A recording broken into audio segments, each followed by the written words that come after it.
Bien, pues sin más, y habiéndoles contado de qué va nuestra jornada de hoy y lo que ha sucedido durante toda la semana, quiero dejarles con Gerardo Covarrubias para que nos introduzca nuestro conversatorio.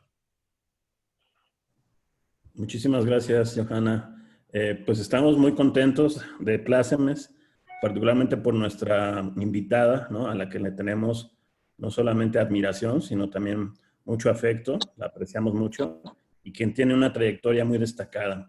Déjenme leer una muy breve semblanza de Margarita. Esto es en realidad una síntesis de toda su trayectoria, pero me parece que es lo mínimo que podemos hacer para que ustedes la conozcan mejor. Margarita Hernández Ortiz es doctora en Ciencias Sociales con especialidad en Sociología por la Universidad de Guadalajara y es coordinadora general de investigación, posgrado y vinculación en la Universidad de Guadalajara. Sus principales ámbitos de desarrollo profesional son la docencia universitaria y la capacitación especializada, la investigación y análisis del sector cultural y el diseño, operación y evaluación de programas y políticas culturales gubernamentales. Ha diseñado e impartido varios cursos de capacitación y actualización para seminarios y diplomados, y ha participado como conferencista nacional y a nivel internacional. Fue distinguida por el CONEIC con el primer lugar del Premio Nacional de Comunicación y obtuvo una de las becas internacionales que otorga el programa de becas Claxo ASDI de promoción de la investigación social en el concurso Poder y Nuevas Experiencias Democráticas en América Latina y el Caribe. En 2 ocasiones ha sido becaria del CONACYT. Como investigadora, su trabajo se ha concentrado en el análisis del sector cultural y de los modelos de gestión en países como México, Brasil y Argentina. Maga, te vamos a ceder la palabra, no sin antes volverte a agradecer que hayas aceptado compartir algunos minutos con nosotros y básicamente seguir en estas líneas de reflexión que, dada la contingencia sanitaria, pues hemos estado explorando con estas modalidades a distancia y en el marco de esta celebración de Acacia en su tercera versión cosecha. Muchas gracias, Maga, te mandamos un abrazo. Muchas gracias a todos, un saludo a mi queridísimo Gerardo, a mi queridísima Johanna, también a Valeria y a toda la gente que participa en Acacia. Y bueno, una felicitación porque tres ediciones se dicen fácil, pero no lo son. Y sostener en este momento una iniciativa de emprendurismo cultural, pues tampoco es sencillo y menos, como bien dices, en estas condiciones. Entonces yo celebro junto con Acacia estos logros y además pues me da mucho gusto poder tener hoy la oportunidad de compartir con ustedes algunas ideas que sin duda lo que buscan es gestionar o proponer o propiciar nuevas preguntas, nuevas perspectivas. Entonces, quisiera iniciar este diálogo con una presentación. Espero ser bastante breve porque me gustaría mucho escucharlos y que dialogáramos y que entre todos construyéramos algunos caminos que desde mi punto de vista resultan urgentes en este momento. Y bueno, voy a compartir la pantalla, un minuto, un segundito, por favor. ¿Me confirman si tienen si tienen vista de la pantalla? Sí. ¿Sí? Bueno, pues como bien lo señalan Johanna y Gerardo, la intención del día de hoy es dar una mirada general a las industrias creativas de México, en México y en América Latina. Preparé esta presentación yendo de lo más grande, digamos, de los macro datos, de los macroindicadores de estas industrias creativas y culturales a nivel mundial, en América Latina, y luego un pequeño foco a México y en términos generales al armado, digamos, de este sector de desarrollo y aquellos elementos que lo componen. Primero, bueno, básicamente compartir con ustedes una de las posibles definiciones. Esta es la que más me agrada, de qué son estas industrias culturales. Y bueno, yo diría que son aquellas en las que su principal propósito está la producción, reproducción, distribución y comercialización de bienes, servicios y actividades de naturaleza cultural, artística o patrimonial, ¿no? Eso es lo que yo consideraría es una definición.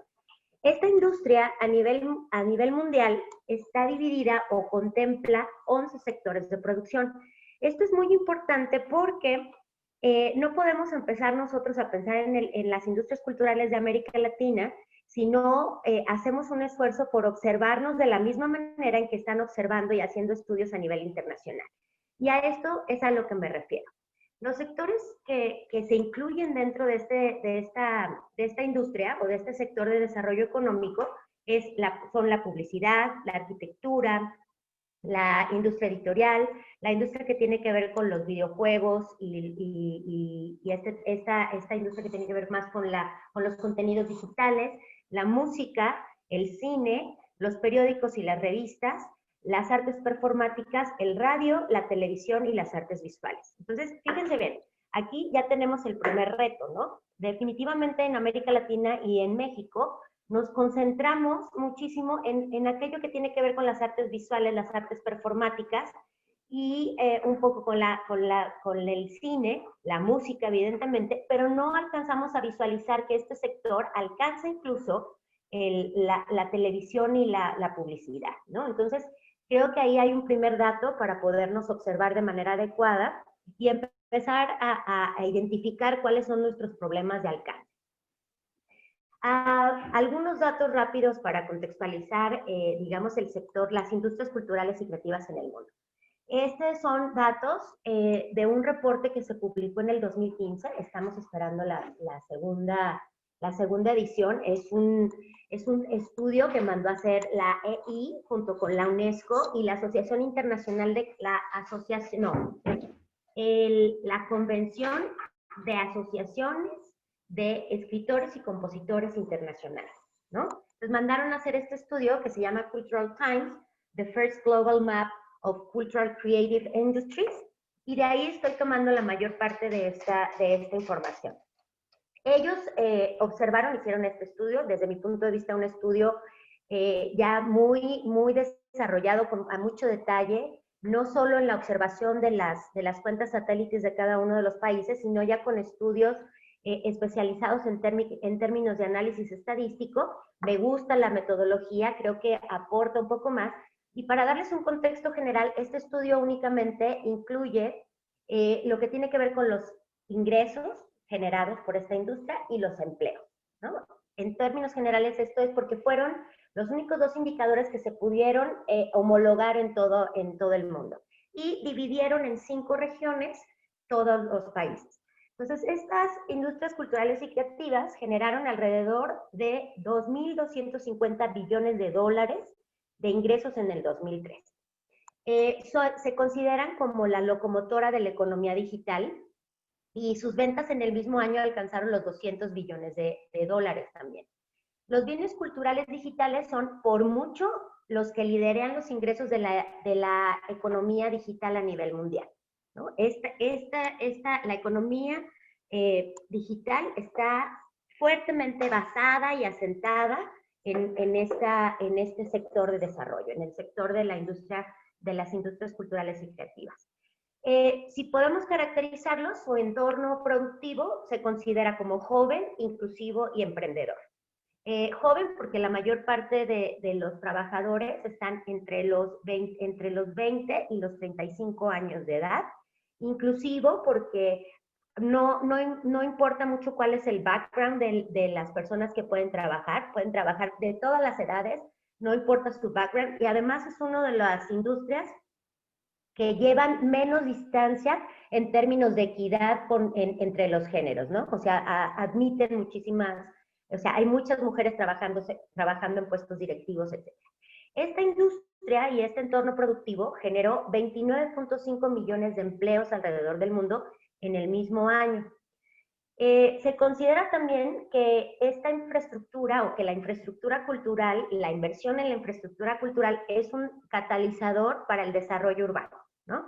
Impulsa el atractivo de las ciudades en términos turísticos, en términos de inversión y en términos de bienestar. Si se fijan, son 3 indicadores muy diferentes, pero que ayudan, digamos, a entender cómo es que puede medirse o empezar a medirse este impacto dentro de nuestros contextos locales.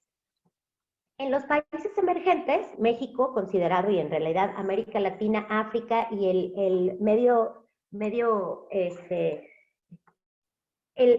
los países emergentes se consideran que las industrias culturales son una importante reserva de empleos informales, alrededor de 1.2 millones de empleos, digamos, en esta categoría.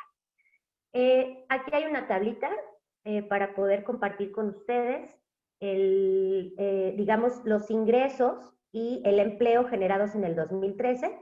Cabe hacer el señalamiento que el sector, uno de los subsectores de las industrias culturales que más ingresos promovió o generó es la televisión, y las artes visuales son aquellas, o están consideradas a nivel mundial, esta es una gráfica de nivel mundial, digamos, una medición mundial, son los que más empleos generaron. Los que menos ingresos generaron fue el radio, como sector o subsector de desarrollo, y también fueron los que menos empleos generaron en ese mismo periodo. Si hacemos un zoom un poco más acercándonos a América Latina y el Caribe, nos vamos a encontrar con que en este mismo estudio, América Latina y el Caribe está catalogado como el cuarto lugar de 5 a nivel global en lo que respecta a los indicadores de ingresos y de empleo, ¿no? Entonces somos la penúltima región en términos de desarrollo. Los que liderean esta lista son Norteamérica, que incluye Estados Unidos, y Canadá, y Europa, ¿no? Que son los que más generan en términos de ingreso y también de empleo. En América Latina, en el 2013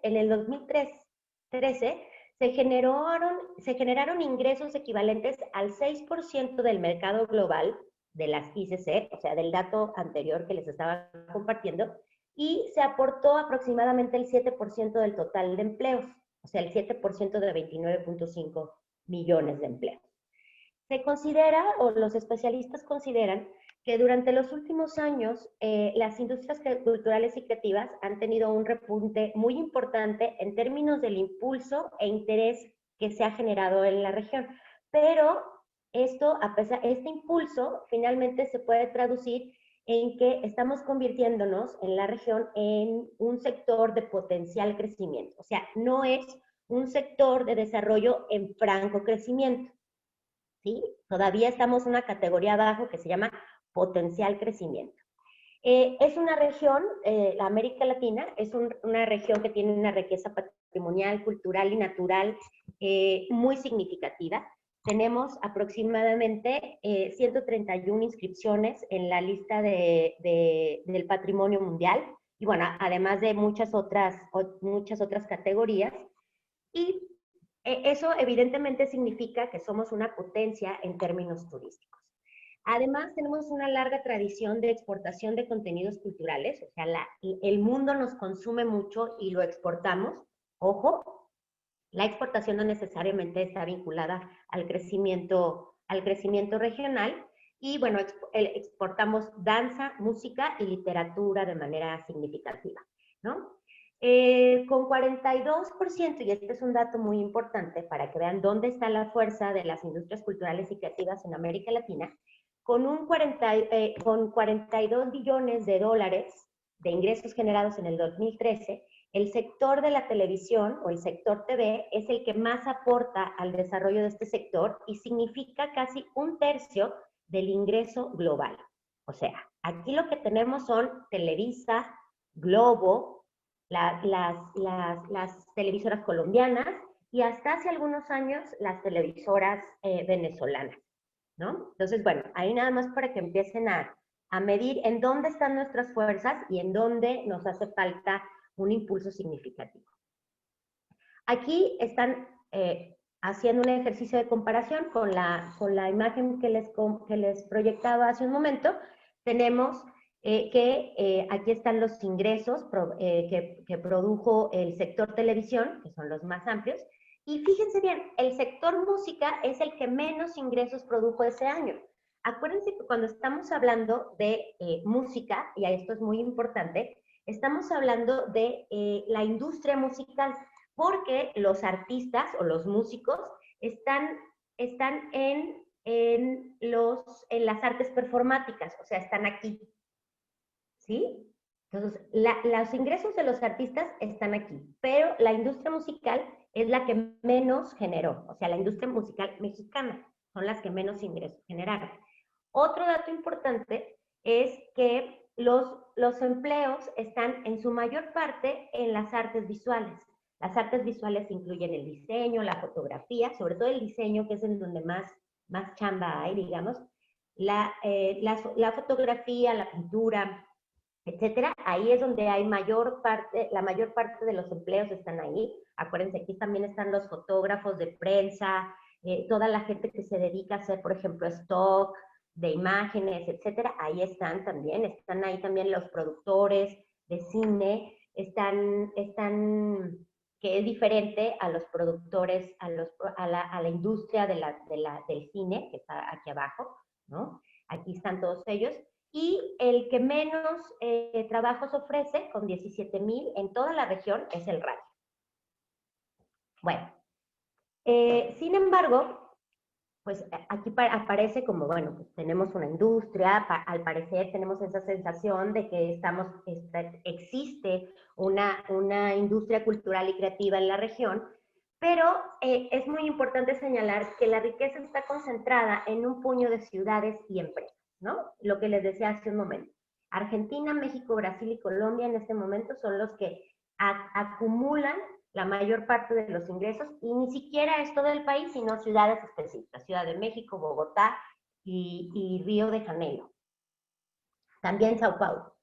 La economía informal del sector y la piratería en esta región tienen un impacto muy importante en términos negativos. La economía informal en América Latina generó un estimado de 3.9 billones de dólares de ingresos y 160,000 empleos aproximadamente. Y se considera, como les decía hace un momento, que seguimos aún en una etapa de comprensión en torno a los beneficios sociales y económicos del impulso a las industrias culturales y creativas. Un dato rápido.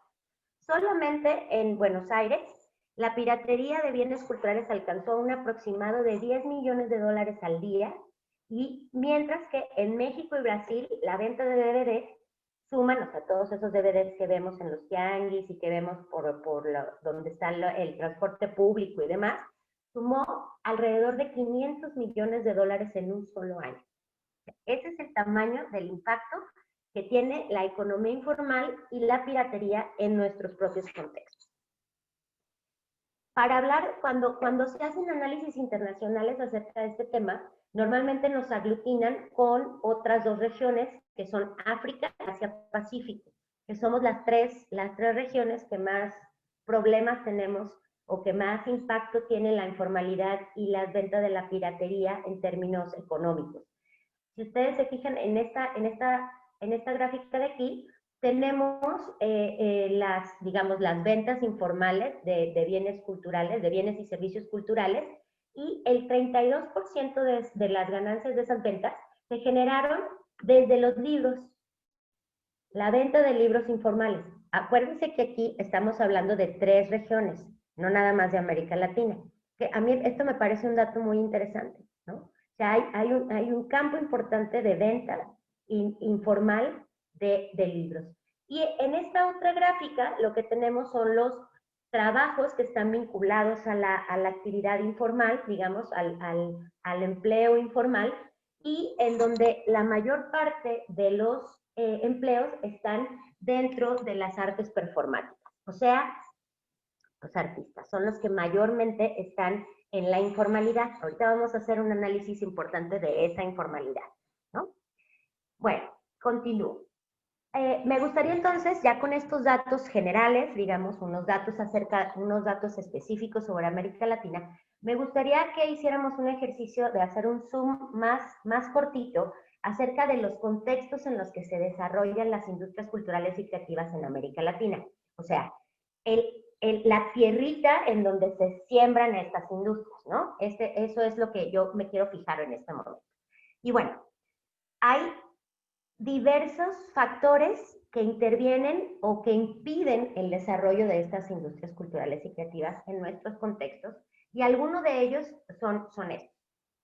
Uno es que de repente la cultura se convirtió, o la cultura y las artes se convirtieron en un lugar común para resolver absolutamente todo, ¿no? O sea, los queremos aplicar en desarrollo urbano, los queremos aplicar en emprendurismo, las queremos aplicar en desarrollo social, lo queremos aplicar en economía, lo queremos aplicar en absolutamente todos los rangos, y es como si estuviéramos disparando en todas las direcciones sin tener una claridad de qué es lo que estamos haciendo, ¿no? Entonces, esta situación convierte al recurso de la cultura, o más bien, debilita al recurso de la cultura como un recurso en sí, ¿no? Estamos, digamos, minando las posibilidades cuando no tenemos tiros de precisión. Empezamos a tirar a todos lados y no hay un sentido y una dirección, y lo que estamos haciendo es minando esta capacidad y esta potencialidad.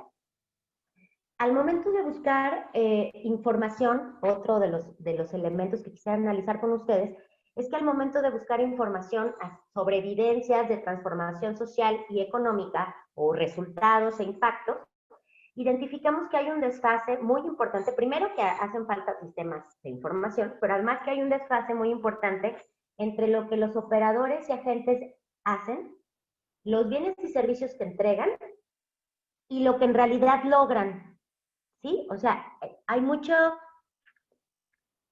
mito, para decirlo suavecito, ¿no? Hay mucha abstracción, hay un nivel de mito, donde no nos queda claro qué es lo que venden, no nos queda claro qué es lo que producen, y mucho menos nos queda claro el impacto que este trabajo, duro trabajo, tuvo en la economía.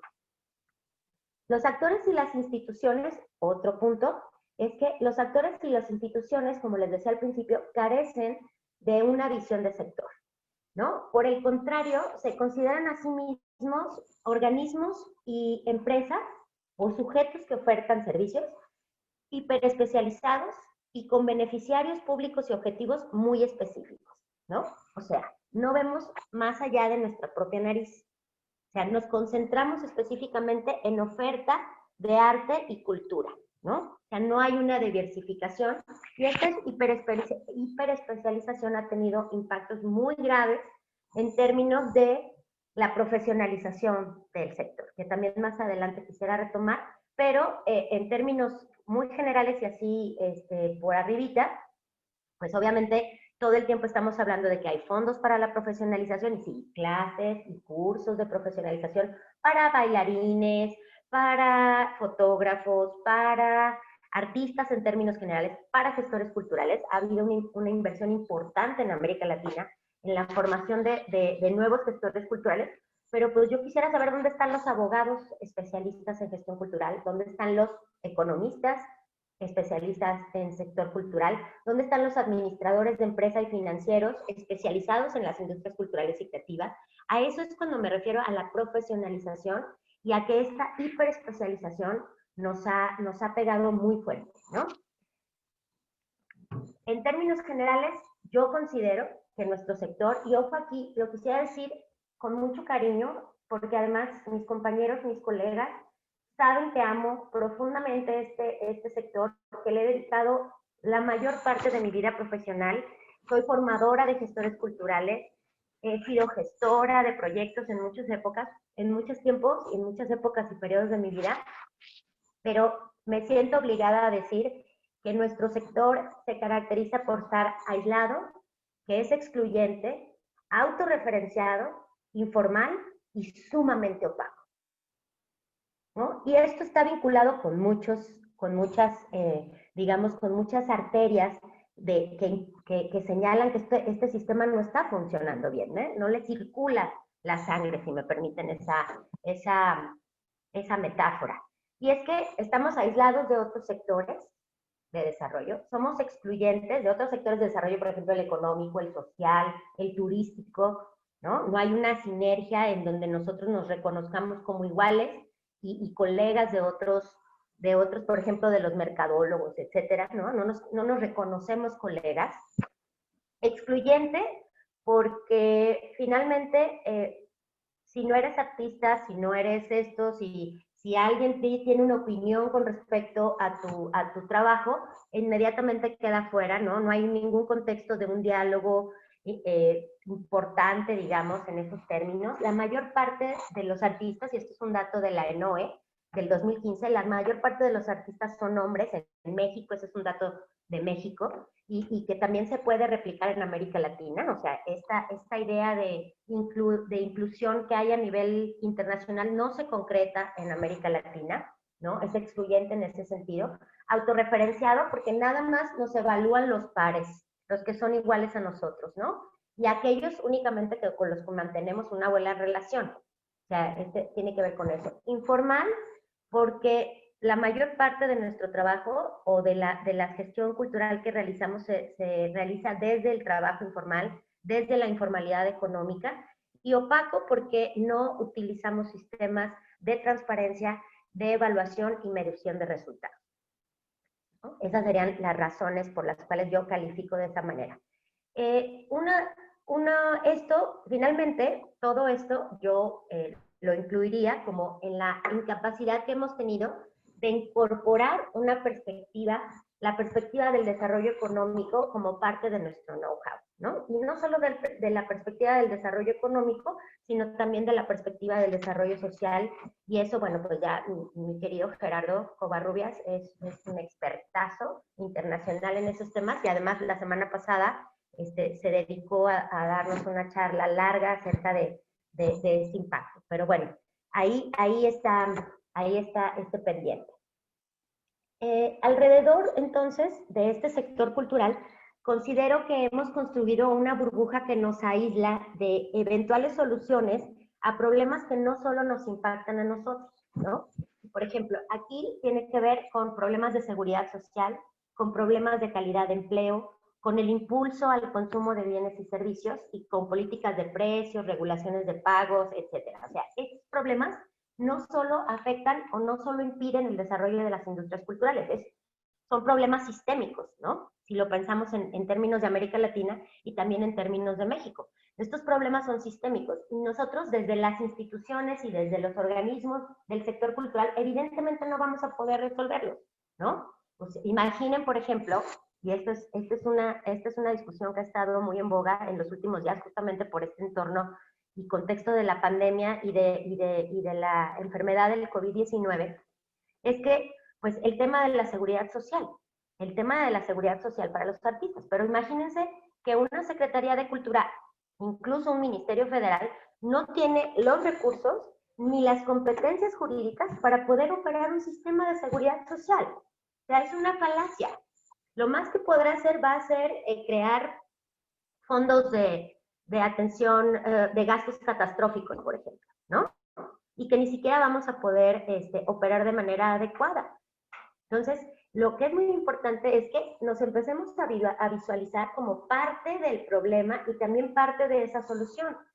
Las políticas culturales, y ojo aquí, las privadas y las públicas, cuando hablamos de políticas culturales, no solo estamos hablando de las políticas culturales de los gobiernos de los estados que integran América Latina como región.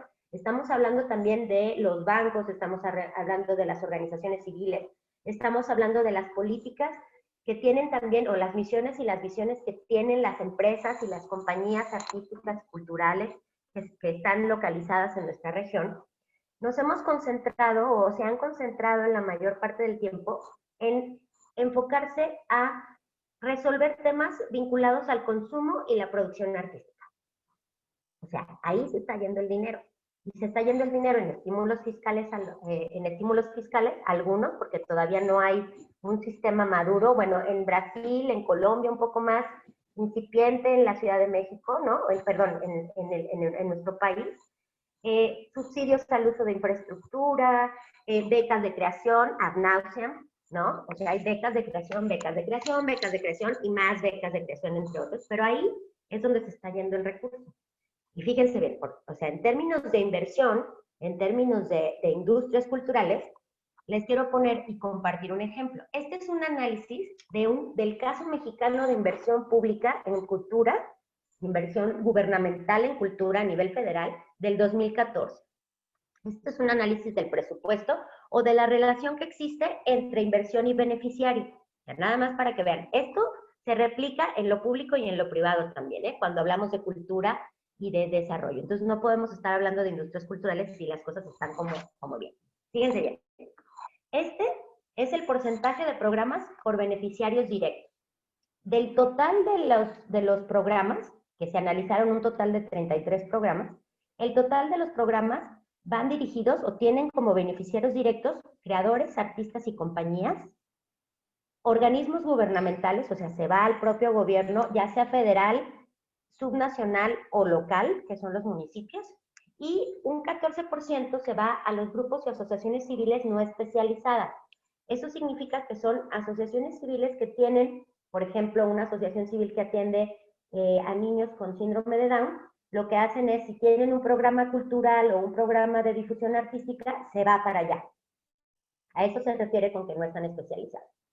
El porcentaje de programas por tipo de objetivo, en donde se invierte ese recurso, son apoyo a creadores, capacitación de gestores culturales, animación cultural, infraestructura el 8%, el otro 8% se invierte en difusión cultural y un 11% se invierte en culturas populares e indígenas, ¿no? Ahí está. Y bueno, de estos 33 programas, vamos a encontrarnos que hay 21 programas enfocados al desarrollo de sectores especializados y 12 programas enfocados al desarrollo social. ¿Se están dando cuenta ustedes que no hay un peso para desarrollo económico de la industria cultural y creativa? Ni uno, ni un peso. Cuando estamos analizando en esta parte, las compañías, este 47% del presupuesto o del porcentaje que se destina en términos de beneficiarios, estamos hablando de las becas de creación y de los subsidios al uso de infraestructura cultural y artística, o sea, subsidios para pagar teatros, subsidios para desarrollar festivales, etcétera, ¿no? Entonces, fíjense bien, este es un ejemplo y este es el ejemplo que se reproduce en la mayor parte de América Latina. No tengo datos que digan lo contrario ni en Brasil ni en Colombia, que son como, y Argentina, que son como las grandes potencias en América Latina en términos de industria cultural, ¿no? Entonces, esto se replica en mayor o en menor medida en todos los presupuestos públicos de cultura. Pero pues nos llenamos la boca diciendo que ya tenemos y que todos estos países tienen cuentas satélites, ¿no? Y entonces decimos, pues sí, en el 2018 el sector cultural o el sector de la cultura registró un Producto Interno Bruto de 702.132 millones de pesos, aproximadamente el 3.2% del PIB nacional. Estos son datos de México también. Y en lo que respecta a la generación de empleo, las actividades vinculadas al sector generaron aproximadamente 1.400.000 empleos, ¿no? Que representaron el 3.2% de la ocupación del país. Este es un dato, fíjense ustedes, del INEGI, ¿no? Pero en el mismo sentido, y buscando otros datos también gubernamentales, ¿no? Todos estos oficiales, nos vamos a revisar la ENOE, ¿no? Y en la ENOE nos encontramos con que la gran mayoría de las personas que trabajan en este sector, o sea, de estos de acá, se emplean por su cuenta. Todos, o sea, con beneficios, riesgos y costos, con los beneficios, riesgos y costos que esto implica, ¿no? Y aquí que nos platique Johanna también qué tan complicado es sostener un proyecto como Acacia, ¿no? Y todos ustedes seguramente tendrán algún ejemplo. Algo muy importante que hemos descubierto de hacer esta revisión es que esta fuerza de trabajo, o sea, 1.400.000 empleos, tiene bajas tasas de acceso a la seguridad social e ingresos promedios bajos, a pesar de ser universitarios.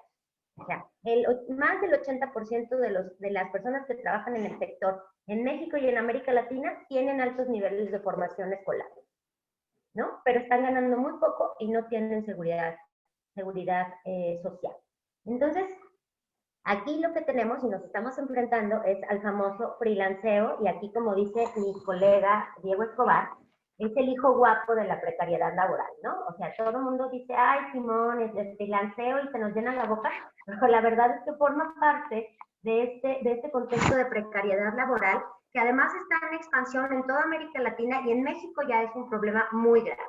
Y este problema del freelanceo y de los beneficios con los que se cuentan los ingresos, con los que se cuentan los ingresos bajos y las bajas tasas de acceso a la seguridad social, pues obviamente está directamente vinculado. ¿Cuáles son las necesidades? Ya me puse muy dramática, ya estamos muy azotados, los datos nos van a ganar, pero yo quisiera entonces hacer un ejercicio de esperanza y de identificación, que aparte no se trata de descubrir el hilo negro ni el agua hervida, ¿no?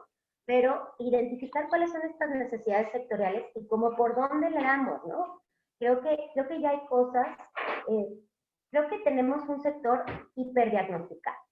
Ya hemos generado muchos diagnósticos, hemos generado muchas cosas, y esto que les voy a presentar, pues evidentemente no es de mi ronco pecho, evidentemente tiene que ver con el trabajo incansable de muchos colegas gestores, incluidos los presentes, ¿no? Y les digo aquí, pues ahora sí que tengo que acusar una manufactura, una polimanufactura, ¿no? En estas ideas.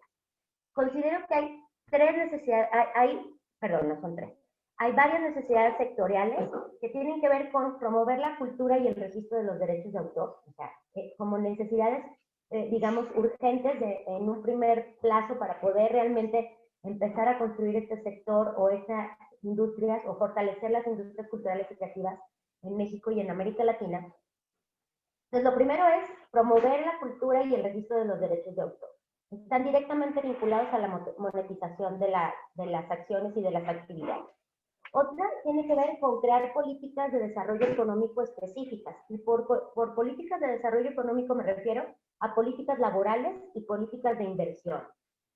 ¿Sí? O sea, ya esto de la bequita y del subsidio, y está bien, no lo vamos a quitar de un momento a otro, pero tenemos que empezar a dirigir inversión pública y privada a esas áreas. Otra es, de manera muy importante, y lo platicaba al inicio con mis colegas Johanna y con Gerardo, la monetización de la oferta digital. Ahora, en este contexto de la pandemia, pero desde hace mucho tiempo, tenemos que impulsar esto. ¿Y qué significa esto? Ganar dinero. O sea, eso es lo que significa la monetización de la oferta digital. Necesitamos ver cómo capitalizamos en términos de recursos todo lo que estamos haciendo, porque estamos abaratando la mano de obra y abaratando el oficio. O sea, y esto es algo que yo le escuché una vez a mi querida Liliana, decir, no somos misioneros, esta no es una misión, es un oficio. Y esto es algo que nos tenemos que meter en la cabeza, y yo lo repito constantemente. Tenemos, como les decía, que promover la profesionalización y la diversificación laboral de los integrantes de este sector, en los términos en los que ya les había comentado, ¿no? O sea, está bien gestores, está bien muchos artistas, mucha gente especializada, sí, pero necesitamos abogados, empresarios, financieros, necesitamos administradores de empresas, necesitamos economistas, ya necesitamos esa diversificación importante para poder desarrollar un sector, ¿no? Y finalmente, buscar sociedades regionales entre países de América Latina y la expansión, para que favorezcan la expansión de los mercados locales, ¿no? Esto implicaría, en términos generales, y a mí esta comparación entre administración y gerencia me ayuda bastante.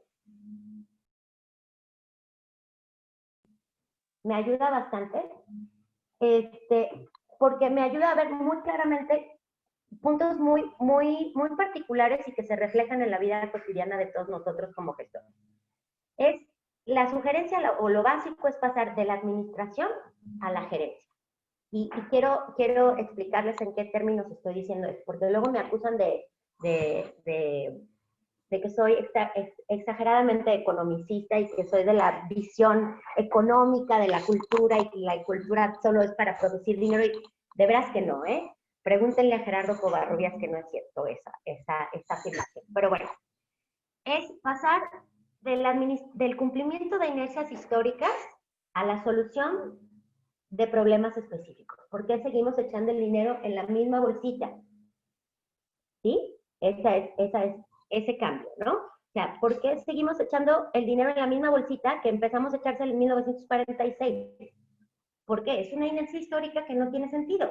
Vamos pensando mejor en soluciones específicas, ¿no? O soluciones a problemas específicos. Otro es del fetiche cultural a la medición de resultados. A ver, no tenemos en dónde basarnos para decir que la cultura lo puede todo y lo alivia todo. Necesitamos medir resultados, tener indicadores de impacto, ¿no? Eso es muy importante. O sea, la cultura de la evaluación, que es particularmente una tarea en la que me he afanado los últimos años, es una tarea que está en pañales y que existe, y donde existen muy pocas personas capacitadas para poderlos llevar a cabo. O sea, existimos muy pocos evaluadores especializados en gestión cultural e industrias culturales y creativas. Ahí hay una opción de chamba para que se prendan aquellos que quieran certificarse como evaluadores, ¿no? Hay que dejar de beneficiar públicos específicos y empezar a pensar en la atención de usuarios diversos con deberes y derechos, ¿no? Y esto tiene que ver con un tema que está vinculado a la canasta básica. O sea, necesitamos empezar a pensar cómo hacemos para que la canasta básica, para que los servicios y los apoyos y los servicios, los apoyos y las actividades culturales formen parte de la canasta básica, o sea, del gasto necesario en cada una de las familias, ¿no? Y para eso necesitamos empezar a pensar en esta relación que existe entre necesidad y satisfacción, ¿no? En eso nuestros colegas de deportes nos llevan mucho tiempo, o sea, una delantera importante. Ya el gasto deportivo, el gasto de deporte está vinculado al bienestar en el imaginario de la mayor parte de los habitantes de este país. O sea, unos tenis, hacer ejercicio, salir a correr, van ganando lugar en esta canasta básica, cosa que no hemos logrado los gestores culturales. De la programación de actividades a la producción de bienes y servicios, eso es muy importante, ¿no? O sea, no somos programadores, somos productores de bienes y servicios. De la lógica del gasto a la lógica de la eficiencia, eso es muy importante. Y finalmente, de la administración de fondos y acciones desvinculadas a la creación, y esta palabrita es muy importante, nos la tenemos que empezar a aprender, a la creación de valor público. ¿Qué valor tenemos en esto?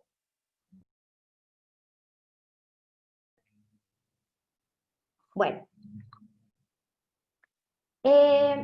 pensemos, sugiero aquí para empezar la discusión, algunas medidas específicas, ¿sí? Mejorar, o sea, contar o crear mejores sistemas de medición y evaluación de resultados, buscar alianzas interinstitucionales, interdisciplinarias y necesariamente intersectoriales, diversificar la inversión pública y privada, empezar, por ejemplo, a pensar en esta precariedad laboral en términos de la relación que el Estado mantiene con las empresas generadoras de riqueza, ¿no? Ahí Levy sugiere que hay que dejar de gravar el trabajo formal para subsidiar el informal, por ejemplo, una cosa que en el sector cultural sería muy significativo. Hay que diseñar mecanismos para integrar bienes, servicios y actividades que producen las industrias creativas y culturales a la canasta básica. Esto que les mencionaba hace rato, de atender estas dos palabritas que son necesidad y satisfacción.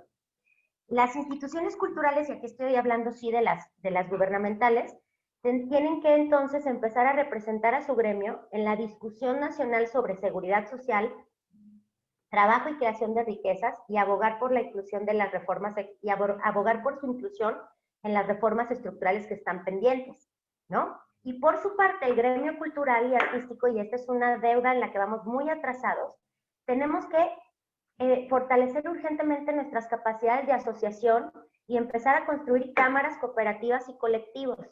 Fíjense bien, cuando empezó la pandemia, el sector gastronómico, por ponerles un ejemplo, aquí en Guadalajara, empezó con una campaña, me imagino que esto sucedió a nivel nacional, con una campaña que decía, aquí nadie truena, ¿no?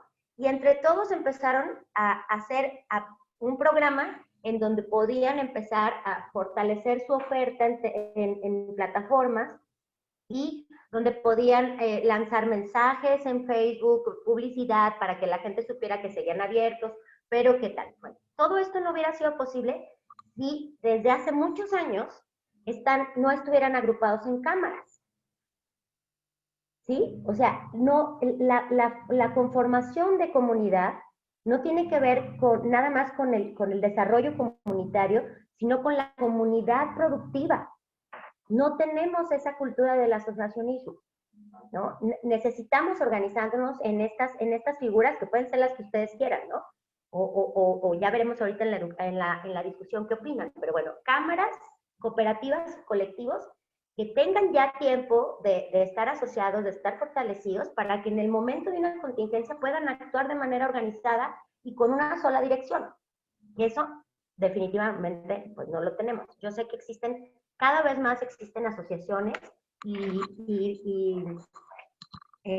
digamos, organismos, pero nos hace falta tener esa fuerza, que además implicaría también, evidentemente, una fuerza política muy importante, ¿no?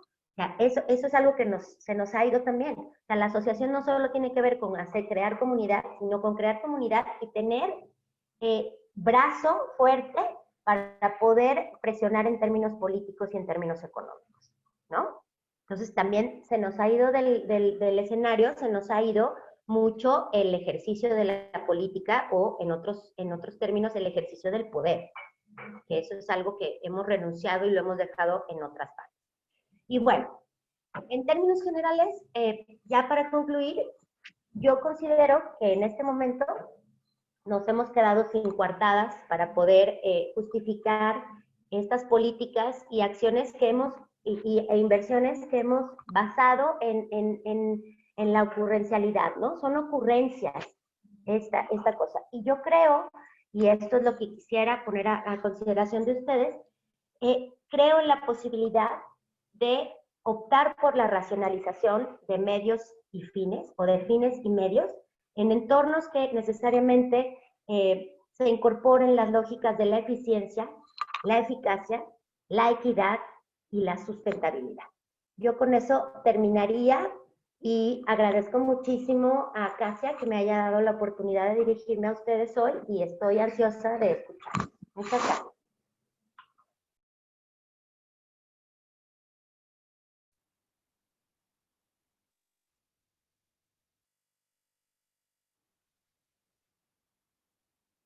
Vale, Margarita, ¿te podemos pedir el favor de dejar de compartir la pantalla para que podamos pues vernos un poquito más grandes todos? Gracias. Excelente. Muchas gracias. Pues bueno, continuando con esta conversación que quisimos entablar hoy, yo quisiera tomarme la palabra y resaltar algunas de las cosas que has comentado. Y pues también, no sé, poner mi propio acento en algunas otras que se me ocurren a partir de las cosas que vas diciendo, no como ocurrencia, tal cual como lo estás planteando, sino como resultado justamente de esta jornada que ha sido tremendamente enriquecedora para todos a partir de nuestro ejercicio pues de encuentro, ¿no? Básicamente la última semana. Y pues de todo el ejercicio de investigación que venimos haciendo pues, desde 2013, básicamente, como colectivo, como equipo colectivo, para pues encontrar salidas finalmente, ¿no? Salidas de varios tipos, salidas tanto epistemológicas, cosas sobre las que llamaré la atención en un momento más, pero también salidas prácticas, ¿no? ¿Qué nos queda por hacer? ¿Qué es eso que nos toca hacer ahora? Entonces, me llama muchísimo la atención y sé que Gerardo también recaerá sobre ese punto seguramente en un momento más, cuando hablas de cómo se debilita el recurso de la cultura, ¿no? A partir de usar la cultura y las artes como una especie de comodín para el desarrollo, ¿no? Pareciera que en todo se puede incluir una solución cultural, ¿no? Como a partir bueno, cosas que nos llegaron y que se quedaron muy arraigadas, como los primeros escritos de Florida, por ejemplo, ¿no? Frente a la rehabilitación de barrios, con arte urbano, con llevarse a vivir artistas, con todas estas prácticas que los mismos autores han ido debatiendo con el paso del tiempo y con la caída de expectativas sobre los resultados, Entonces, me parece que hay que poner en su lugar, ¿no?, estas altísimas expectativas sobre la cultura y las artes como eso, como un remedio para todo, ¿no?, para todos los sectores posibles y para la incidencia en todos los sectores económicos, políticos y sociales posibles, y que en efecto, tal cual como tú lo mencionas, debilitan tanto el recurso como el sector. También se nos convirtió en una cuestión retórica, ¿no?, el hecho de ser posible vivir del arte y la cultura, pero parece que no salimos de ahí. Es decir, yo escucho todas las iniciativas nuevas y no tan nuevas en el país en particular, pregonando de alguna manera este eslogan, ¿no? Es posible vivir del arte y de la cultura, pero todavía no le encontramos la vuelta más allá de las maneras en que tú señalabas, ¿no?, de los dispositivos ya muy armados, mediante aparatos de salida tipo las becas con el dinero público, ¿sí? Entonces, pues, ¿qué pasa después de las becas? En alguna capacitación de Acacia 360 tuvimos a un cursante que siempre recuerdo porque él nos decía, yo estoy aquí porque quiero saber qué pasa después de mi beca del CONACYT para estudiar y después de mi beca del FONCA para producir. ¿Ahora qué hago? ¿Sí? Y creo que la incertidumbre sigue siendo exactamente la misma. Entonces, por ahí creo que en efecto hay que apuntar a otro tipo de salidas. Y la pregunta en realidad es qué nos corresponde, ¿no? ¿Qué nos corresponde a la gestión? ¿Qué nos corresponde al sector del trabajo que apuntala hacia la cultura y las artes? Entonces, como una alternativa de todo tipo, lo que tú dices, ¿no? El hecho de pensar en la cultura como una alternativa económica no está para nada peleada con la función social de la cultura, y me parece que eso es algo que también tiene que entender el sector, que no podemos seguir generando esta condición satanizada de la producción cultural para el mercado, porque en su mayoría no hay tal, ¿no? Primero, cuando encontremos la manera de monetizar, ya podremos hablar de ello, justamente. También me parece, Maga, tú me dirás que así como hacen falta planteamientos quizá multisectoriales y multidisciplinares para el abordaje de la cultura y las artes, es decir, más allá de la condición de productores de cultura y artes y más allá de gestores de y para la cultura y las artes, este involucramiento, ¿no? Como tú decías, bueno, ¿dónde están los abogados? ¿Dónde están los administradores de empresa? ¿Dónde están incluso los ingenieros, ¿no?, que piensan en términos de procesos de la cultura? Pero a mí me parece que tanto hacia, no sé, si trazáramos una vertical y esta praxis multidisciplinaria, colectiva, multisectorial estuviera abajo, arriba, ¿no?, digamos que estamos en el medio en este instante, arriba también habría una cuestión que me parece que falta formular, y son los planteamientos teóricos de una gestión, ¿no?, que nos permita entonces visibilizar esas aristas desde una cierta epistemología de la gestión de la cultura y de las artes. Por eso les decía que me iba a referir eso un poco después,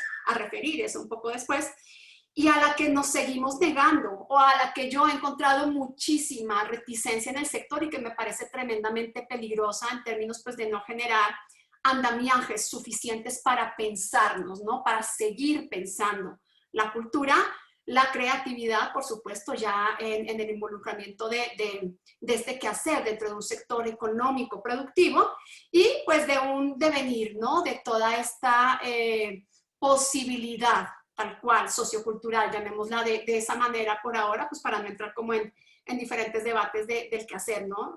Creo que ya no nos corresponde siquiera pensar qué es cultura.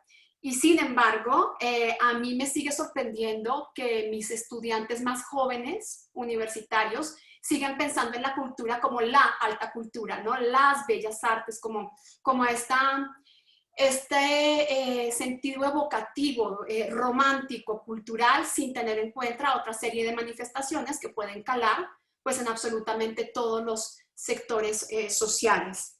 Entonces, frente a esta cuestión de las necesidades sectoriales, coincido contigo, coincido plenamente.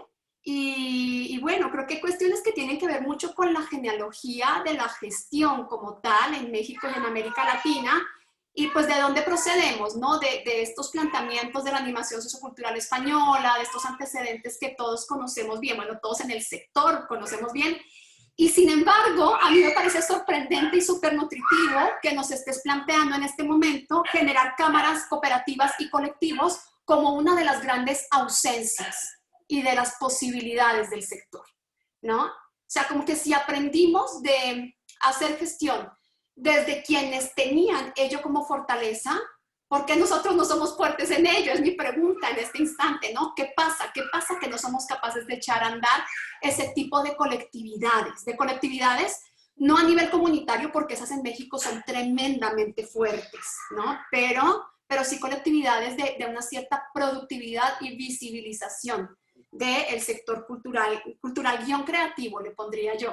Porque creo que una de las dificultades es justamente esa, ¿no? De las discusiones con UNESCO, que tanto cabe la artesanía como cabe el diseño digital en la cuestión creativa. Entonces hay que matizar también muy bien esta cuestión y me parece que tú lo has hecho excelente en la mañana de hoy.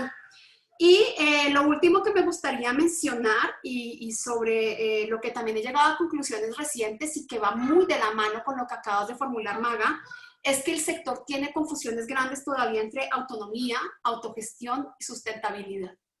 No sé tú cómo lo estés percibiendo, pero a mí me parece que esas tres cosas se toman por lo mismo y no lo son. Entonces nos da mucho miedo pensar en ser autogestivos porque pareciera que eso quiere decir, por ejemplo, que ya no podemos percibir dineros públicos. Y no es cierto. ¿Me explico? Entonces creo que hace falta generar ese tipo de precisiones también, como les digo, teóricas, metodológicas, técnicas que detonen una praxis que nos permita quizá ver de otra manera a las industrias creativas como tal.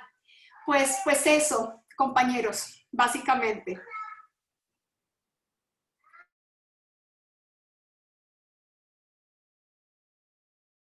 Maga, no sé si quieres abundar un poco en lo que habló Johanna y si quieres, después de Johanna, seguimos con Valeria y yo también tengo ahí algunas cuestiones que me gustaría preguntar.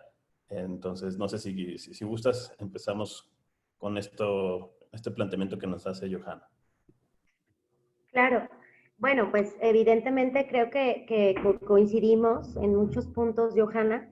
Evidentemente tenemos que tener claridades acerca de qué es lo que sigue y cómo hacerlo. O sea, por eso a mí me gusta mucho hablar como de acciones específicas y de cosas que tenemos que gestionar. Pero ¿quién gestiona? ¿No? O sea, esta parte de la autonomía, de la gestión, ¿quién gestiona? ¿Gestiona el ministro? ¿Gestiona la colectividad? O sea, no estamos conformados como un sujeto moral. Y esto es muy importante, o sea, esa es una ausencia importante. Entonces, yo creo que hay que empezar a construir este cuerpo político y este cuerpo de acción comunitaria o de acción colectiva y que nos permita cobrar forma, ¿no? O sea, un sujeto. Por ejemplo, nos queda muy bien que es la Cámara de Industriales, nos queda muy bien, nos queda muy claro que son los de Coparmex, ¿no? O sea, es el cuerpo político y el cuerpo asociado de todos estos integrantes de un sector de desarrollo. Entonces, nosotros no tenemos esa capacidad, no tenemos esa visión, o sea, hay que verlo un poco más arriba. ¿Quién nos va a representar? ¿Dónde, cómo, dónde empezamos a hacer esta gestión, no? Y otra cosa muy importante, que además me lo llevo de tarea y ya lo tengo aquí con rojo y circulado, es esta urgencia de construcción epistemológica y metodológica que estás planteando.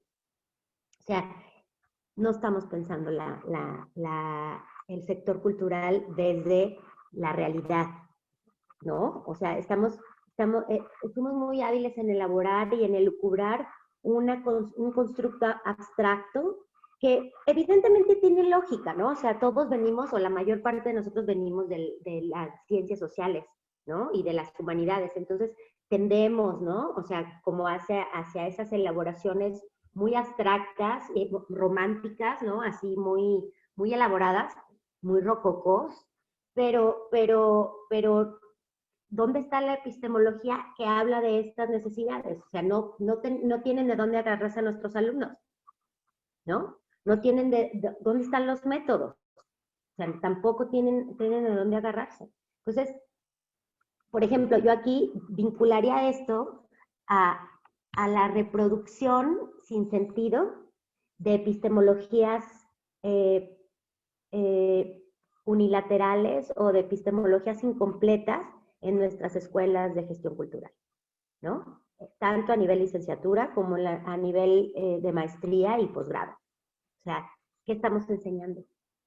Estamos enseñando y repitiendo este aislamiento en términos generales, ¿no? Entonces, creo que es importante empezar a observarnos, porque no es lo mismo ser gestor cultural que ser abogado especialista en sector cultural, ¿no? O en marcos jurídicos de cultura y derechos humanos, por ejemplo, ¿no? No es lo mismo ser economista o ser gestor que ser economista y estar especializado en finanzas y en administración y en economía creativa y cultural.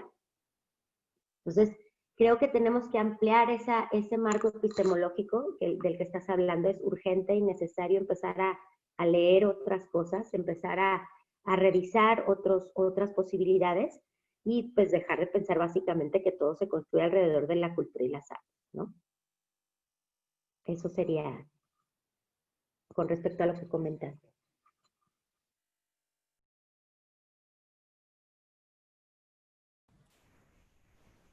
Muchas gracias, Maga. Valeria, entonces, si gustas aprovechar Sí, sí, esta sí. oportunidad única e irrepetible.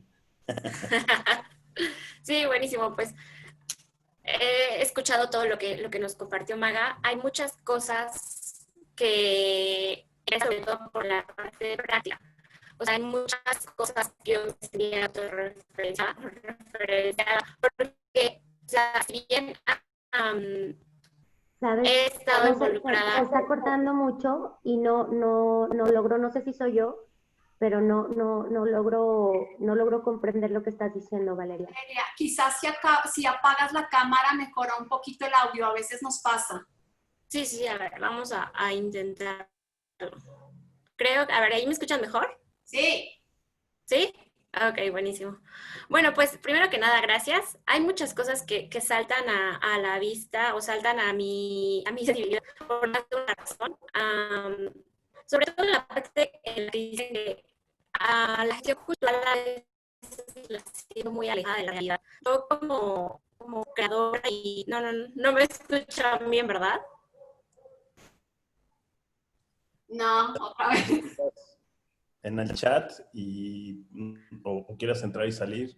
Y mientras yo voy también, Eso. digamos, Órale. pensando en Sí, mejor si quieres elabora y ahorita yo regreso, ¿vale? Bien, Sí, gracias. sí. No, a ti. Bueno, los detalles de la comunicación a distancia. Bueno, Maga, muchísimas gracias. Excelente presentación. De veras, estamos muy agradecidos contigo. Como siempre, tu profesionalidad, ¿no? Nos llama siempre a responsabilizarnos, ¿no? Como gestión, como sector. Y eso, desde que te conozco, me llamó mucho la atención. Tu capacidad crítica al sector la he compartido contigo, ¿no? Y creo que, de alguna manera, la generación que viene después de los precursores de la gestión cultural en nuestro país, ¿no? Si algo tenemos que compartimos es esta crítica hacia esto que tú bien diagnosticaste y como decías, estamos sobrediagnosticados, ¿no? En el sector, digamos, aislamiento, pero yo también agregaría ahí un par de cosas y luego daría pie a una pregunta. En ese aislamiento y en esta incapacidad de vincularnos, e incluso entre nosotros mismos por las disputas y la megalomanía y los sangrones que podamos ser como sector, ¿no? Porque me queda claro que pase también por ahí. O sea, esta semana fue una semana llena de webinars, ¿no? En que cada quien quiere llevar a su, ¿no? Y yo creo que ahí cosecha también, digo, acá sí tenemos mucho que hacer para abrirnos hacia otros colegas, para conformarnos como eso, como un colectivo, ¿no? Es decir, esta semana habían al menos 3 o 4 foros de reflexión sobre industrias culturales y creativas a nivel regional, ¿no? Entonces, ¿qué estamos haciendo nosotros para efectivamente ir construyéndonos como sector, ¿no? Bueno, ni siquiera como sector, en estas acciones específicas que tú mencionas, como grupo, como colectivo en primera instancia, ¿no? Que podamos ir haciendo una agenda en común. Porque una de las preguntas en uno de estos espacios que me tocó escuchar, ¿no? Que estaba un funcionario, un alto funcionario de Secretaría de Cultura, se llenaba la boca, ¿no? No, y en este contexto de la contingente de la pandemia, recordemos la peste bubónica que nos dio paso al Renacimiento, recordemos la viruela que dio paso a este encuentro de civilización. Bueno, no sabes, impresionante, ¿no? O sea, Pero al momento de que uno piensa en la centralización del presupuesto de esta Secretaría de Cultura en un proyecto como Chapultepec, ¿qué estamos haciendo como sector para al menos criticarlo? ¿No? O sea, no se oyen voces pequeñas, voces aisladas, y ningún bloque, ninguna, digamos, una fuerza que haga un contrapeso a estas decisiones con lo público, ¿no? Entonces, di este ejemplo, ¿no? Porque al momento de preguntar por los presupuestos no hubo respuesta, ¿no? Entonces, por la centralización, por las decisiones, y estamos en otra gestión, en otro momento político, y se repite lo mismo, es impresionante, ¿no? Desde la alternancia política por la derecha en el 2000, ahora la alternancia política desde la izquierda, ¿no? En el 2000, en el año pasado, no ha habido una transformación, digamos, de las políticas por la debilidad del sector. Para ir cerrando la pregunta y quisiera escuchar mucho tu opinión al respecto, ¿no? ¿Qué tendría que pasarnos como sector, ¿no? Para empezar a dejar ¿cómo lo llamarlo? Suerte de provincianismo, no sé si llamarlo así porque aparte es como despectivo en este país, ya lo aprendí, ¿no? Pero esta suerte de aislamiento y de exclusión, de autoexclusión, que tenemos primero como gestores culturales, ¿no? Y después empezar a valorar esto que dijiste muy bien tú, es el valor de lo público, ¿no? El valor de lo que todos tendríamos que estar involucrados y en lo que todos tendríamos que estar trabajando, para que entonces, primero, desconcentrar los recursos y luego empezar a hacer este ejercicio de gerencia, ¿no? Que yo le llamo gobernanza, o que Ramos, nuestro amigo, ¿no? Le llama gestión por resultados, ¿no? Pero ¿qué tendría que pasarnos, ¿no? Como sector, para empezar a efectivamente que empezamos a tomar estas decisiones de algo público en el ámbito de la cultura, ¿no? Porque ahora y eso, digamos, va a ser una segunda presentación, pero cuando tú hablas de esta transversalidad de lo cultural, por supuesto que tienes que platicarnos lo que pasó con los ventiladores, ¿no? Y lo que tú estás haciendo en la academia, ¿no? Pero esta transversalidad que se da en otros sectores, ¿no? En la academia, en la innovación social incluso, ¿no? Que aunque fue un área que tuvo muchas expectativas, no está pasando en la cultura, ¿no? Entonces, ¿qué hacemos para que toda esta revalorización, esta reflexión, estas buenas intenciones, buenos deseos, como sector empecemos a tener un contrapeso y empiecen a tomarse decisiones que tengan que ver con racionalidad, ¿no? Que tengan que ver con planeación, que tengan que ver con lo que trabaja Johanna perfectamente, ¿no? Planeación estratégica, lo que tú haces, ¿no? Política cultural, pero en el mejor sentido de la palabra de la política, con lo que todos los colegas que tenemos, digamos, ¿qué necesita pasar, Maga? Eso lo dejo ahí. Y ahorita sí que te tengo otra y ya dejo que siga. Oye, si va a estar así de gruesa la otra, qué susto. Porque aquí ¿qué va a pasar? Híjole, pues es que yo creo que ya nos pasó, ¿no? O sea, esta pandemia es ya lo que nos tenía que pasar. O sea, ahorita todavía no hemos llegado al momento de la crisis económica como tal, ¿no? O sea, todavía estamos así medio jugándole al barquito, se van acabando los ahorros. O sea, yo creo que ya nos pasó. Yo creo que esta crisis le pegó específicamente al sector cultural de manera muy importante. O sea, nuestros escenarios, nuestros recursos viven de la masividad, ¿no? De la presencia masiva de nuestros alumnos, conciertos, etcétera, ¿no? Entonces yo creo que ya nos pasó y que no me gustaría que esperáramos otra cosa aún peor.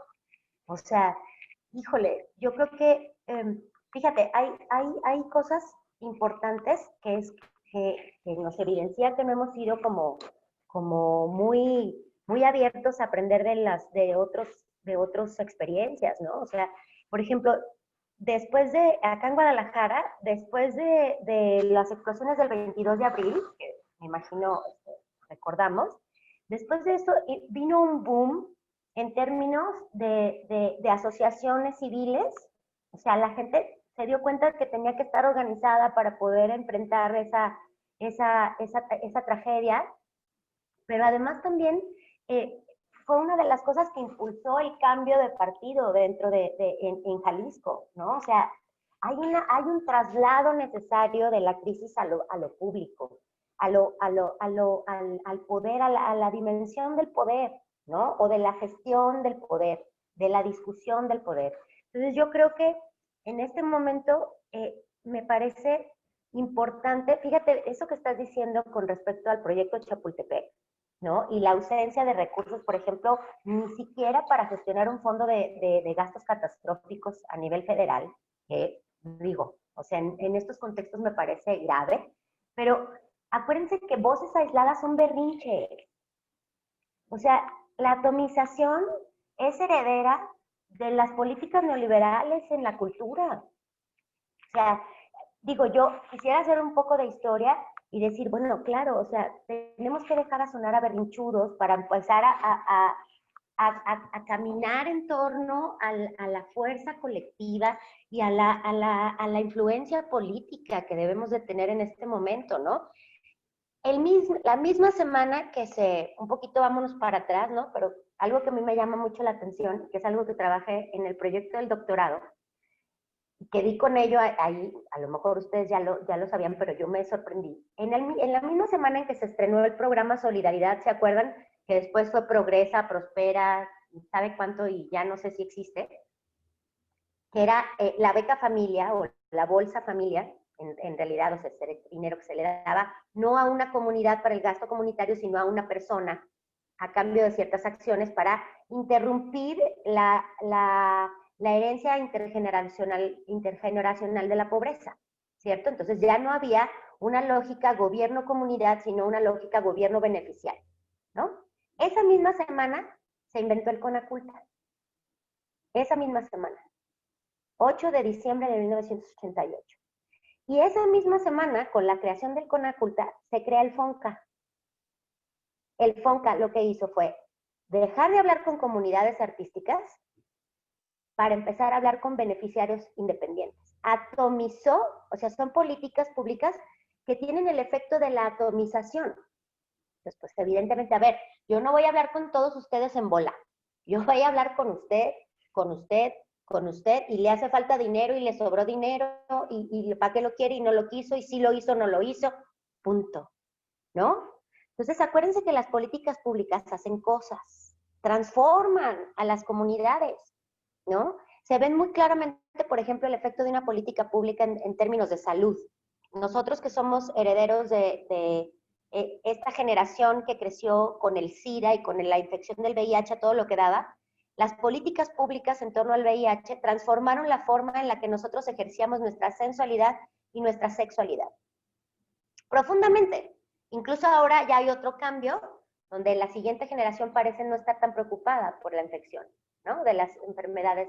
Y digo, perdón que me vaya hasta ese lado, pero está totalmente vinculado. O sea, las políticas públicas hacen cosas, conjuran realidades, ¿no? Entonces yo creo que es muy importante que en este momento entendamos que esta pandemia tiene que ser pie para conformar este cuerpo político y para que dejemos de sonar a berrinchudos, ¿no? Porque si habla uno y luego el otro y luego un grupo de 5, sonamos a berrinches. Voces aisladas son berrinches. Voces unidas, colectividades, expresión política, ¿no? Es muy diferente. Ay, bueno, y me decías de lo de innovación y todo eso. Híjole, me encantaría, no sé si tenemos tiempo todavía, pero me encantaría platicarles cómo una gestora cultural termina apoyando el desarrollo de biotecnología, ¿no? Entonces, creo que uno de los aprendizajes importantes, obviamente eso no lo hice yo personalmente, esto lo hicimos, es un esfuerzo universitario, y es un esfuerzo universitario que está de la Universidad de Guadalajara, para la cual me enorgullece mucho pertenecer y trabajar. Lo que hemos estado haciendo es impulsar un modelo de transferencia tecnológica y de conocimiento con ciertas diferencias, ¿no? Y una de las diferencias es, pues, evidentemente modificar las políticas institucionales de gestión de la innovación.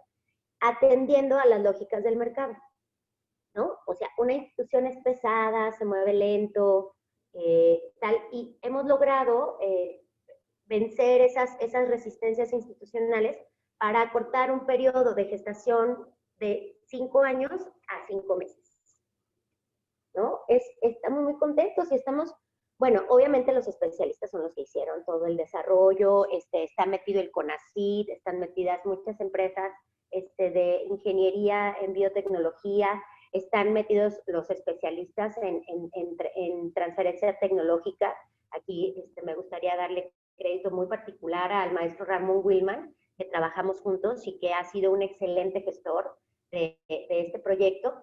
Pero en términos institucionales hemos aprendido mucho y creo que puede trasladarse ese conocimiento también al sector cultural, ¿no? Y ser un poco más hábiles y más rápidos, porque si no la ventana de oportunidad se te va y pierdes la posibilidad de ofrecer un producto que puede resolver muchas necesidades, pero que además puede generar también, generar y diversificar recursos. Ahí, pues, cortito, pues, pero si alguien quiere saber más, con mucho gusto.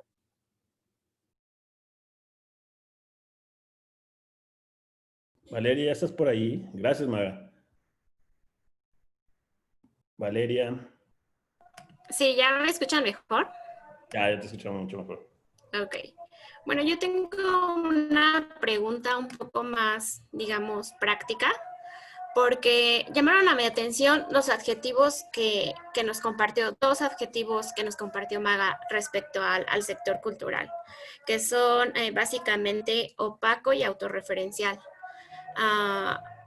Siento que a diario me encuentro con estos vicios del sector, y por más que mis compañeros colegas de las artes escénicas y yo hemos tratado pues de darles la vuelta, parece que, o sea, no encuentro una manera de sortear estos como grandes bucles de las instituciones, como grandes bloques de las instituciones y de los haceres. También he percibido una profesionalización o una responsabilidad por aquellos agentes creativos del sector, pero por más que tratamos pues, de subirnos en esta, no quiero decir tendencia, porque suena que se pone de moda, pero como a esta responsabilidad en nuestra formación y nuestro hacer, no encuentro transparencia en los procesos y percibo un bucle vicioso que no sé cómo sortear. Entonces, a mí me gustaría preguntarte, con miras a este hacer por lo sostenible, a este autoempleo generado por nosotros mismos, ¿cómo consideras o qué consejos nos darías a nosotros que parece que no podemos sortear el freelanceo por más que lo intentemos, que estamos ahí clavados en estos vicios económicos y culturales que heredamos y estamos ahora insertos en ellos? Y parece que no podemos hacer o dedicarnos a nuestros haceres creativos o culturales y al mismo tiempo pagar por nuestra formación en todo aquello que no sabemos hacer. Llámese economía, llámese pues todo lo administrativo que nos tenemos que autogestionar para aprender y llenar como estos vacíos que a veces creo que es demasiada exigencia pedirnos que sepamos hacer absolutamente todo. No podemos saber todo, no podemos reflexionar sobre todo y tampoco podemos pues hacer todo, ¿no? O sea, no da la vida, no da la cartera, no da nada. Ahora creo que todos mis colegas, no solamente de las artes escénicas, sino también de otros lugares, por ejemplo, las artes visuales, que también me sorprendió mucho que los números que nos compartiste, estamos muy conscientes de que tenemos que profesionalizarnos porque si no, no hay manera, o sea, no hay manera de seguir con nuestros haceres. Pero ahora entonces lo que yo preguntaría, sé que es como una respuesta enorme y es también sistémico, pero me gustaría escucharte al respecto de qué propondrías para que no nos sintamos totalmente, pues digamos, abandonados por las instituciones culturales, porque yo, o sea, así diariamente me siento de esa manera con nuestros haceres.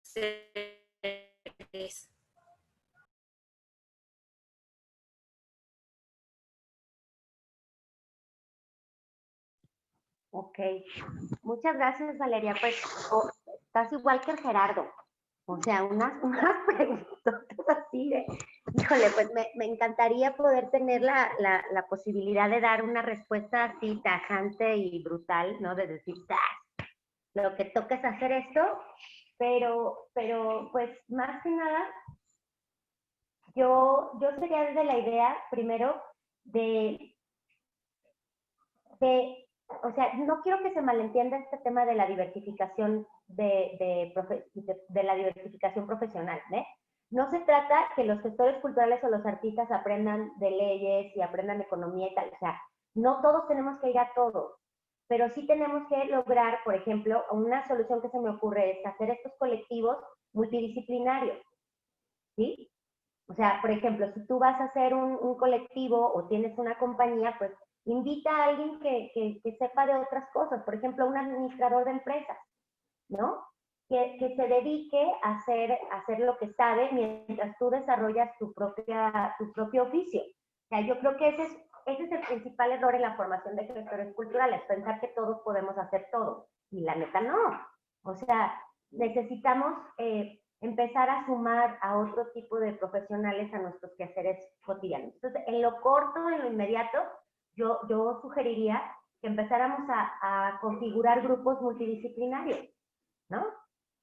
Por ahí un colega economista, un colega abogado que esté interesado en el tema. O sea, hay mucha gente que tiene perfiles bien interesantes, ¿no? Hay abogados músicos y a lo mejor por ahí le interesa el tema. Entonces, eso sería como algo muy práctico. Y otra es, Valeria, yo creo que a tu generación le va a tocar organizarse. O sea, yo creo que esa tarea y esa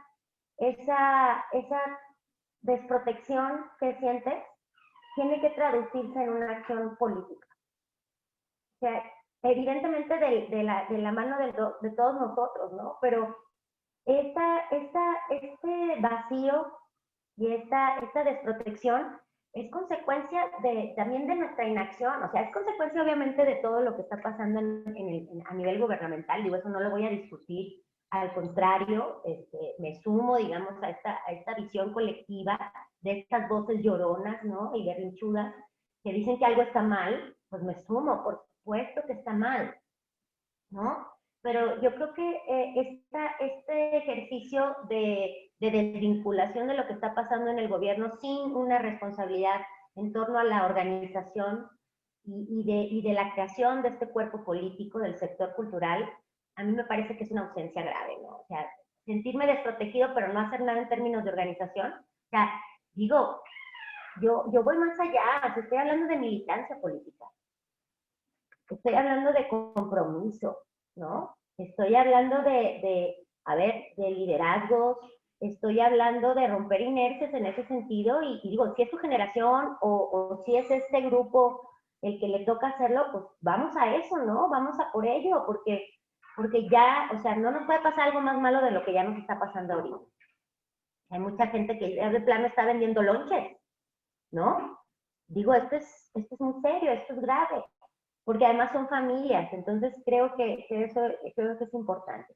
Y otra cosa, con respecto a lo que decías de esta opacidad y de esta autorreferencialidad, pues no nada más se da en torno a los programas públicos, ¿eh? Ojo con eso. Eso también se da en torno a nuestras propias prácticas desde la iniciativa privada y desde la organización, desde las organizaciones civiles. Fíjate, algo que me ha costado mucho trabajo reconocer es que gracias a este fetiche cultural o a este buonismo cultural que le dice Paul Russell, ¿no? Ha sido tan fuerte y es tan impresionante su influencia, no nada más en nuestro sector, sino en todos los sectores, que somos capaces de sortear la ley. O sea, eso está muy grueso, ¿eh? Hay una ley nacional de planeación, Johanna lo sabrá perfectamente, y también Gerardo, y hay leyes estatales de planeación y presupuestación y todo eso. En todas las leyes nacionales y en las leyes locales, todos los programas que tienen aplicación de recursos públicos están obligados a gastar recursos en una evaluación externa. Los académicos o los consultores externos en todos los demás áreas se están volviendo millonarios con eso. Y además se ha aprendido mucho en torno ya a la producción de conocimiento de lo que hacen las políticas sociales, por ejemplo, y los programas sociales. Para cultura, ni siquiera las secretarías de planeación aplican la ley. O sea, está gruesísimo eso, ¿no? O sea, a ver, fíjate, no es que quieras, no es que no sé qué, y no es que te evalúen el otro artista que te está, no. O sea, son evaluadores externos que han dedicado su vida a aprender metodología para evaluar y que están certificados por organismos internacionales, por asociaciones académicas y demás, ¿no? Tú le hablas a un gestor cultural de evaluación y va a empezar con no sé, encuestas de percepción, cuando mucho. A ver, vamos preguntándole a la gente cómo se sintió con mi tallercito. Va a decir, qué padre, ¿no? O sea, ¿dónde está el impacto? ¿Dónde están los resultados? Entonces, otra cosa muy puntual que se tiene que hacer, Valeria, es que se conozca el entorno de gestión para resultados, sobre todo en ustedes, porque ustedes son los que hacen proyectos. Ojo, no estoy hablando de que tienes que aprender de administración, de leyes y tal. Tienes que aprender a generar un proyecto en un entorno de gestión para resultados, en donde puedas aplicar un instrumento de medición y de evaluación desde el momento en el que estás diseñando y que te permite identificar medios y fines, ¿no? ¿Qué vas a hacer, qué vas a entregar y qué vas a lograr? Y medir el trazo completo, porque la mayor parte de los proyectos culturales lo que miden es la entrega del producto, como si lo que pasara con el producto no tuviera importancia, ¿no? Entonces yo daría aparte, toda esta información está disponible en muchísimas plataformas y son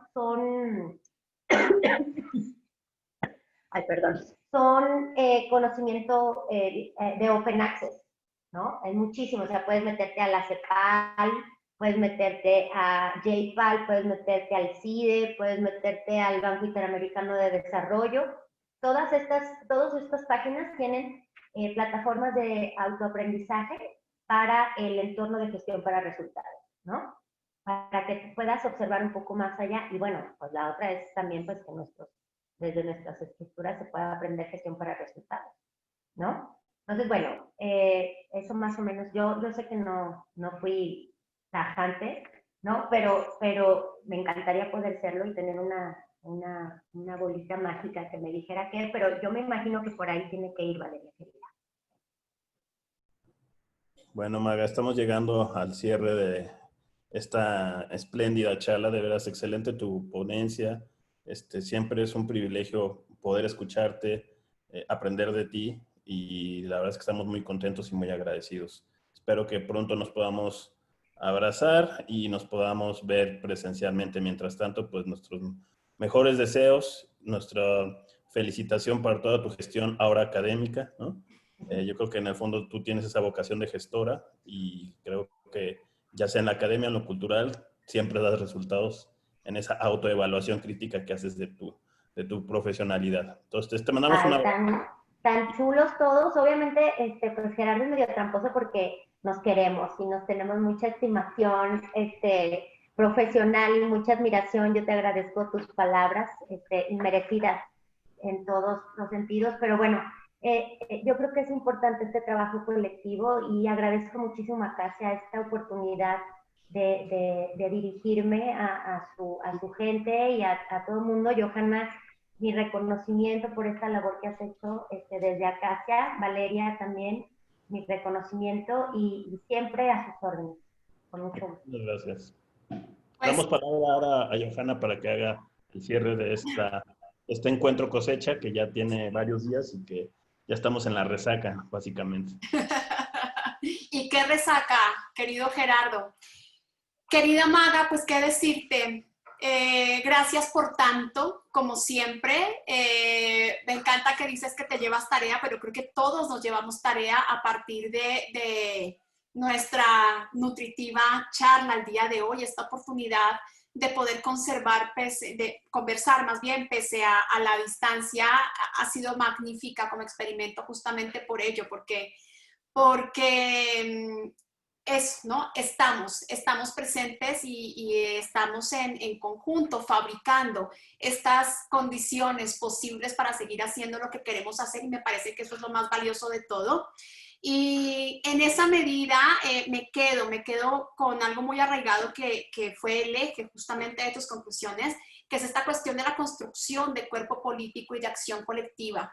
Y quiero invitarte públicamente, y queremos más bien invitarte pues a que sigamos trabajando en esa dirección, a ver qué podemos como producir juntos en términos de lo que estamos escribiendo, de lo que estamos consignando, pues de diferentes maneras, ¿no? En este trabajo de campo digital acelerado, además para todos, y pues nada, ¿no? En todo lo que estamos pensando y abstrayendo también de todas las experiencias que ya pues hemos venido trayendo a colación y que han estado ahí durante años, pues para ver qué hacemos, ¿no? O sea, parte del que sigue es justamente eso, también parte de esa construcción del cuerpo político es pensar lo político, ¿no? Para saber cuál va a ser o cómo puede ser esa incidencia de la que Valeria hablaba hace un momento, ¿no? Cómo incide todo este pensamiento entonces en las prácticas, y me encantaría que fuéramos de la mano en ello, más de lo que lo hemos hecho hasta ahora, por supuesto, porque sabemos que contamos contigo siempre. Y eso, no quisiera despedirme, no nos despedimos, lo que te digo, seguimos trabajando, insisto, muchísimas gracias por tanta generosidad siempre. A quienes nos han seguido durante toda la semana, gracias también por su tiempo, por su disposición, por su participación activa, con comentarios, con la distribución de nuestros videos, con la participación desde donde podemos en esta distancia y en estas circunstancias digitales que a veces parecieran más adversas que favorables, pero pues que de alguna manera lo estamos logrando y lo iremos también afinando entre todos. Entonces, pues no me queda más que decirles de nuevo gracias. Gracias a esta familia expandida en la que se está conformando o en la que se ha convertido a Acacia 360 durante estos 7 años, quienes han confiado en nosotros en todos nuestros vectores, en particular desde el de capacitación, desde el de investigación y desde el editorial, que son los que más hemos fortalecido, y pues continuamos en ello y continuamos juntos, ¿no? Que era lo que anunciábamos a principios de este año, que queríamos estar juntos en este 2020 sin saber todavía lo que nos iba a deparar este año, y eso, podemos pensar y decir que seguimos con esta promesa de seguir juntos. Muchísimas gracias a todos y muy buena tarde.